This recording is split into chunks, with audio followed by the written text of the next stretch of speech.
مساء الخير. كلام في الكورة. أنا كمشجع بشجع كورة، بتمنى ألاقي 20 منافس على لقب بطولة الدوري، مش منافس واحد أو اتنين أو تلاتة بالعافية. لا، أنا عايز 20 منافس ينافسوا بعض على لقب الدوري. بالإضافة ما بين الأول والأخير فرق نقط، 8 نقط 7 نقط، مش فرق 60 نقطة ما بين الأول والأخير. دي ما اسمهاش كورة، ولا ده اسمه دوري، ده صورة للأصل. الدوري بتاعنا ضعيف. ليه؟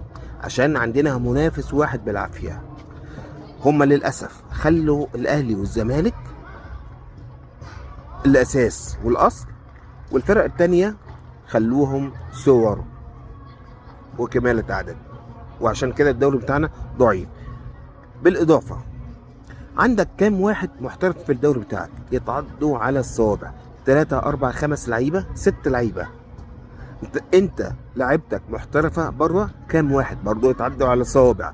لما احنا نقارن في الاحتراف مثلا، هنشوف الدوريات الأوروبية الناجحة، تلاقي 30 40 50 لعيب محترف في الدوري ده، ولعيبة البلد دي محترفة بره بالملايين. ليه؟ عشان الكرة قوية، عشان الدوري بتاعهم مسمع. للأسف الدوري بتاعك انت مش مسمع، انت دوريك ضعيف. احنا عايزين دوري قوي. شكرا. مش معنى ان انا انقذك ابقى ضدك، ولا معنى ان انا اشجعك ابقى معاك. انا مع الحق ايا كان مين صاحبه، ولا ضد ولا معاه. شكرا.